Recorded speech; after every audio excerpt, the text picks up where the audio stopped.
Hello, kiddos. Um, I hope everybody's doing well.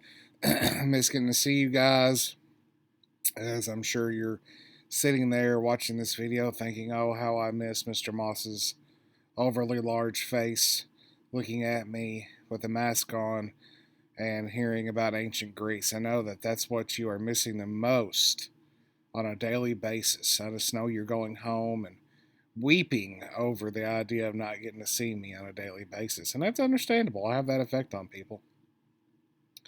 But I'm sure Mr. McAllister, I know Mr. McAllister is treating you right.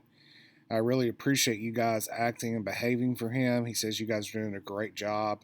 I'm keeping up with you on a daily basis, so I really appreciate you guys working hard for me. Remember, don't hesitate to email me if you need something, and I'll do my best to help you in any way you can. So today, what you should have started to do is you did your bell ringer on the Pericles oration about how he thought that it was just important to defend Athens in war as to spread democracy when he was conducting a funeral over an Athenian soldier. What you're going to be doing after your notes today, and I think it's vitally important you pay attention to these notes, is you're going to be watching a brain pop on Greek mythology. Some interesting stories there, and Mr. McAllister will go over the uh, questions with you. And then at the end of that, I'll show you a little video on the Olympics, the history of the Olympics, and the day will be yours.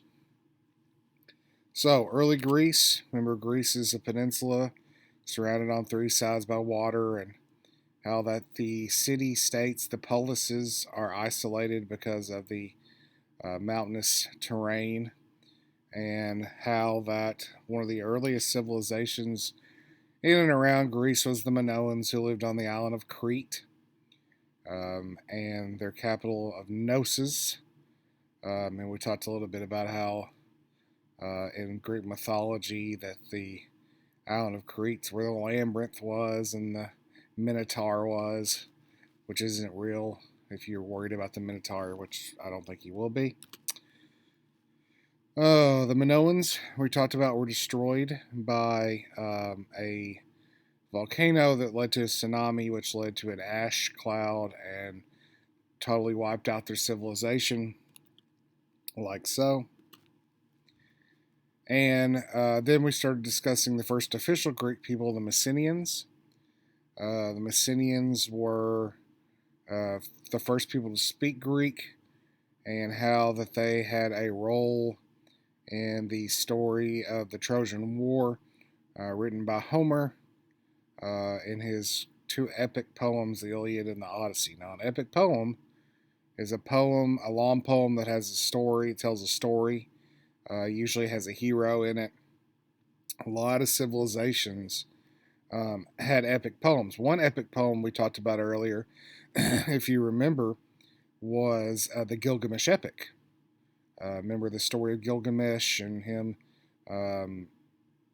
going on his adventure with the wild man Enkidu, and we watched a video of it, and that's an epic poem as well. So a lot of cultures have epic poems. Here's some Messenian artifacts. You need to know that a polis is a Greek city-state. Okay, it's just a general name for a Greek city-state. And how we use that word polis in some of our cities like Metropolis and Indianapolis. But when these city-states start to be established and gain power, this starts the classical age of Greek history. Remember, I told you classical music's like older type of music. Classical TV is going to be like your black and white television, your very beginnings of television. Well, classical age of Greece is your very beginnings of your polis and your establishments of polises. The Acropolis was what these polises were built on a hill called an Acropolis, the most famous one being of Athens. On the Acropolis, you're going to have your temples and your government buildings, and more importantly, the Agora, which is the marketplace or meeting place of specifically Athens. There people would be selling things and people making political speeches and things of that nature. There's the Acropolis of Athens. We discussed how the Greeks started spreading culturally with the establishment of colonies and how they used these colonies to create cultural influences in those areas for natural resources and to provide space for the people. Now let's dive in a little bit more to Athens, Greece, okay? Let's really concentrate on Athens, Greece. This is going to be one of your main ideas of this chapter. Specifically, if you get anything from this chapter of all, I mean, the main idea of this chapter is that Athens, Greece gave us democracy. I mean, that is it. They gave us democracy.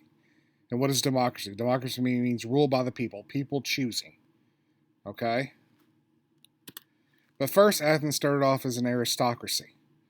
An aristocracy is an oligarchy, which is a small group of leaders led by aristocrats. Aristocrats are rich landowners. In the history of Athens, a lot of the times at the beginning they were ruled by aristocrats, rich, wealthy landowners who controlled the city. We discussed Draco.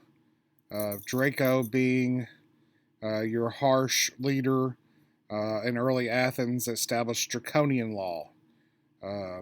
Very harsh laws, and that's a word that sometimes you'll need to know. Draconian means very harsh set of laws.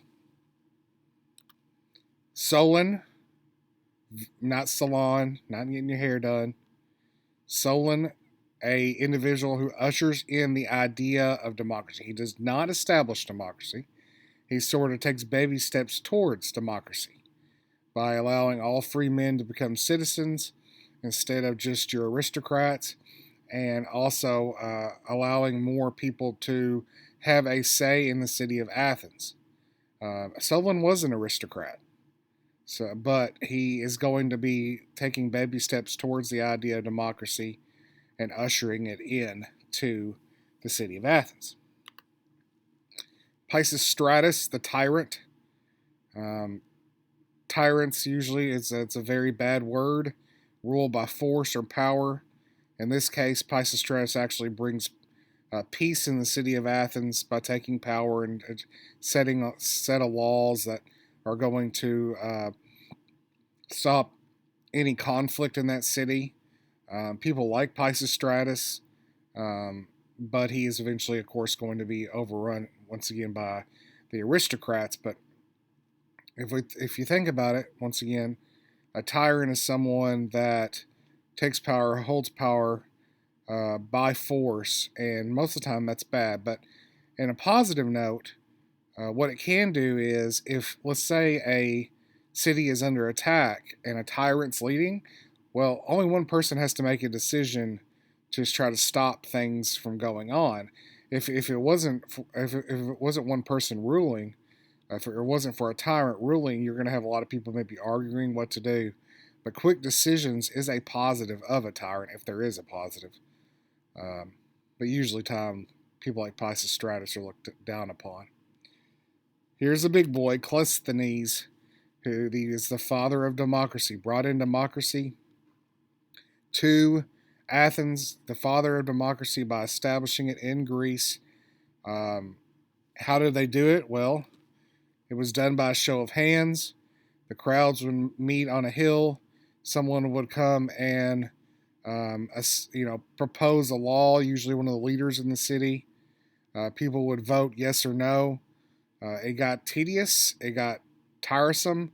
Imagine having to go there to that hill every day to vote. I'm sure that was not a pleasant experience. So literally they had to go to the agora to find people to vote. The story is that you would have two slaves. Now you have to also understand that slavery back in ancient Greece is a lot different than what we would call American slavery, because most of the time these slaves were conquered people, or they were citizens that couldn't afford, or they had a debt they had to repay, so they literally would be a slave to someone for a series of years to pay off that debt. It's a lot different than the slavery that we know from American history. But these slaves would have this rope, and they would put dye on it, like a red dye or a blue dye, and they would one of them would hold one end, the other slave would hold the other end. They would walk through the agora, and if like this dye got on your cloak, your tunic, or your clothing, and that means that you had to go to the hill and vote. So that's how they got people to come in and vote on in Athens. So, of course, the majority wins, and that's how they pass laws. This is useful to a smaller community, but in a larger community like the United States, it's a little more difficult. Do we use direct democracy in the United States like the Athenians? Yeah, we use it sometimes. Most of the time in local communities. If you think, for example, here about, goodness sakes, it's probably about 20 years ago, we voted here in Paducah yes or no on a smoking ban inside restaurants. So that's the use of direct democracy. But the United States is a republic. We are a representative democracy where we elect individuals to make decisions for us. Instead of us voting on every little issue, we vote on people to make those decisions for us on all different levels, local, state, and national levels. Pericles, probably your most famous Athenian ruler. Big thing with Pericles you need to know is that he was keen and very big on the spread of democracy around the Mediterranean, not just in Athens. He wanted to spread it around the Mediterranean, and you should have read the funeral oration during your bell ring. All right, let's talk a little bit about Greek mythology. So, Greek mythology is very unique. It's in essence like a soap opera. I mean, it is drama for your mama times 10. Zeus is married, but then he has affairs with people. Ares is someone that is very vain. And Aphrodite is married, but she loves Ares. I mean, it is a soap opera deluxe. You're going to find that a little bit out more with your brain pop.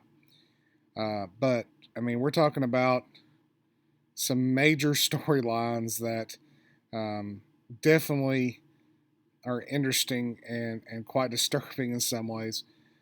They all have human traits, human characteristics. The Greeks believed that the gods lived on Mount Olympus, and there are so many stories based on the Greek gods and goddesses. So they believe that when nature happened, like if a volcano erupted, or a flood happened, or or disease happened, that the gods or the goddesses are mad or happy about something. So if you had good fortune, the gods were happy with you. If you had bad fortune, the gods were mad at you. And based on what they believe the gods were control of, say for example there was a tsunami, well they thought, well, Poseidon's angry or something. If the volcano erupted, they think Zeus is mad about something. If they had a good harvest, they would think that Demeter, who was the goddess of agriculture, was happy. So that all played a direct role in the lives of the Greeks. And each city would have a temple, a major temple built to a specific god or goddess. So, for example, like Athens was named after Athena, the goddess of wisdom, and so their main temple, the Parthenon, was built for Athena. Sparta, who's going to be very big into war, which we'll talk more about later, had a main temple for Ares, their god of war. So each place had their main god or goddess that they sort of sided with. That doesn't mean there wasn't temples for other gods and goddesses in their city, but they sort of had like their main one. There was a big temple of Zeus that is one of the seven wonders of the ancient world. And I have to look out where that was, and I should know this, but I can't remember. I think it was in Olympia, but I'll have to look that up. We talked about Homer's Iliad and the Odyssey, the story of the Trojan War with the Iliad, and then Odysseus and his story um, going home from the Trojan War and all the monsters and stuff he had to deal with. So this will end our notes for today. We'll finish our notes tomorrow, and then we'll start on our study guide this week as well. I'm going to do my best to get back next week. This surgery hasn't been pleasant, but I'm going to do my best. Mr. McAllister, of course, will take care of you if you need anything. And you guys have a good rest of the day. If you have extra time, and let's say that, for example, after you get done with the Olympic video today, and there's 5, 6, 7 more minutes left of class, use that time to go to that game on ancient Asia, on Asian countries, and work on that. Okay, don't just sit there like a knot on a log. Please do that.